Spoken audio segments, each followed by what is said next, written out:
Well, good afternoon, good morning, depending on where you are seeing this from. I have the pleasure of talking with director Catherine Hardwicke. She has a new film coming out called The Prisoner's Daughter, excuse me. To give a bit of her filmography, she was the director of Lords of Dogtown. I'm going to interrupt my introduction for a second. You have such a eclectic be the right word to describe the variety of films you've made? Yes. Because we go from Lords of Dogtown, and I don't know how you feel about it, but she also directed the first Twilight film, which launched that series, which is, I don't think either of those would be in the same sentence, maybe Lords of Dogtown, as The Prisoner's Daughter. Mafia Mama, like it's just, it looks like you just pick what you want to do. This is us. I mean, 13. Yeah. So, well, I think partly as a director, sometimes you're working really hard to get your own project made. Like 13, I wrote with Nikki Reed. I tried so hard to get that made. And then sometimes you can't get your dream project made, and somebody sends you something else and you read it and go, wow, I could do something. I could get excited about that. I could really, have an interesting time trying to solve that problem. Like Twilight, I read the book and I thought, oh my God, it's this story of this ecstatic, you almost feel like first time falling in love, ecstasy, crazy, swooning. Could I capture that on film? I thought that was a challenge. And, the relationship of this girl. So I think each time you're looking for, is there a relationship that I can connect to in here, like in Prisoner's Daughter, the father and the daughter, and then the grandson, you have this intergenerational, multi-generational trauma and violence. And is that a cycle that can be broken or not? These are great challenges. Can a father make amends? Can you ever make up for what you did in the past, for your mistakes? and you might have given me the answer to my next question, which was going to be what drew you to The Prisoner's Daughter. I think that was it, somebody looking back at their life and seeing the choices that they made, and how can they change? In Brian Cox's case, he's trying to actually really, change change the dynamic, change his legacy, do something, not just wallow in the past, do something physical to make his family's life better. And you have an incredible cast. Just to run through some of the names, Kate Beckinsale, you already mentioned Brian Cox, Ernie Hudson. Forgive me because I totally wanted to write down, I was a big fan of Ezra, the grandson, and I misplaced. Convery, yes. Christopher Convery, yeah. Yeah, I really liked the film for a lot of reasons. I noticed that it seemed, and I don't know if this was a choice that you made. You don't really show the Las Vegas that often gets glamorized with the nighttime and all the bright lights. It's sunny and something that I think maybe only people who live in Las Vegas would probably get to experience, despite the context being not sunny most of the time. Exactly. Well, I think that idea, the kind of almost famous idea, like off the strip, like the backside of Vegas, was kind of perfect for this story, because you could see Kate Beckinsale's character. She had her dreams of being a dancer on stage. Those were kind of cut short when she had a kid, and, start to kind of age out of that.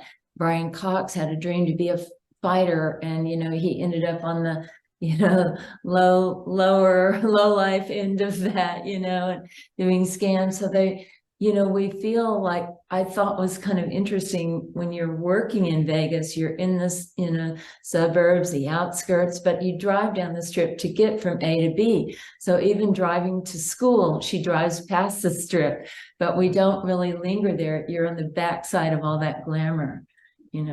Yeah, and So speaking of those characters, do you think, or I guess it would be most important to ask you this question. Do you think that there is a character that is totally sympathetic in this film? I hate giving away any spoilers, but I was torn because they felt very real.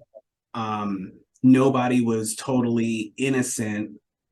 I would lean towards Ezra the most, but I wasn't sure if the audience is supposed to sympathize or look at these people and accept their faults while giving a little bit of our emotion towards the character. Right. I mean, I would say Ezra, could have quite a bit of sympathy for Ezra. You know, that kid, his father, his mom struggling, didn't know about his, grandfather or anything like that. And of course, his dad has a lot of issues. So, he's struggling to figure out, he's a more sensitive kid, epileptic, at school, you get bullied. So, he's I think we are definitely rooting for that kid to make it out of this, and I think that's what his grandfather is trying to do, figure out a way to ensure that he will make it out of this without the father, interfering too much, or his biological father, ruining his life.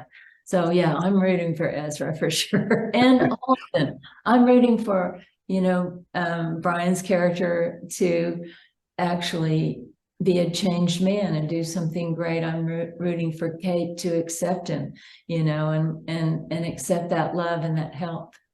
Now, it may be my fault. I didn't give some brief synopsis. So, for anybody viewing, Brian Cox's character is terminally ill. He has very short time to live. He's given the chance to go stay with his daughter if she'll allow it. And in that, they didn't have a great relationship. And we kind of find ourselves in a very tumultuous setting, if that would be a good way to phrase that. Yes. What do you hope that audiences take away from the film? I hope that people can feel a sense, maybe you could say this is simplistic, but it's never too late. You could actually change things. You could actually make amends or take action to reconnect or to connect for the first time with somebody, so that's hopeful. And then you could open your heart to somebody, be able to trust somebody again. So I think there's a lot of hopeful things. You could break the cycle of violence if that's something your family's been trapped in. There's a way to get out of that. You can change it. You don't have to be like your mother or your father. You could be a different person.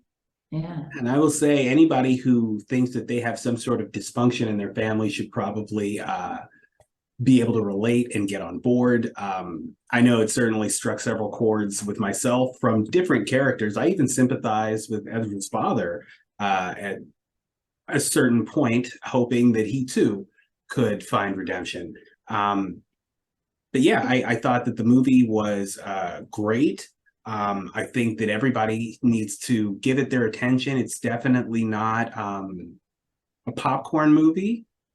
It's Right.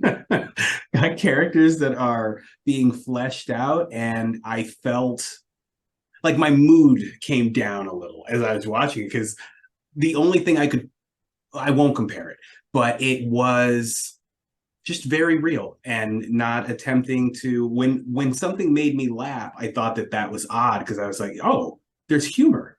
Because it was very, you're in with the family. I felt like I was a house guest. Oh yeah, that's kind of great, because we are kind of trapped in that house. Brian Cox has an ankle bracelet. He can't leave.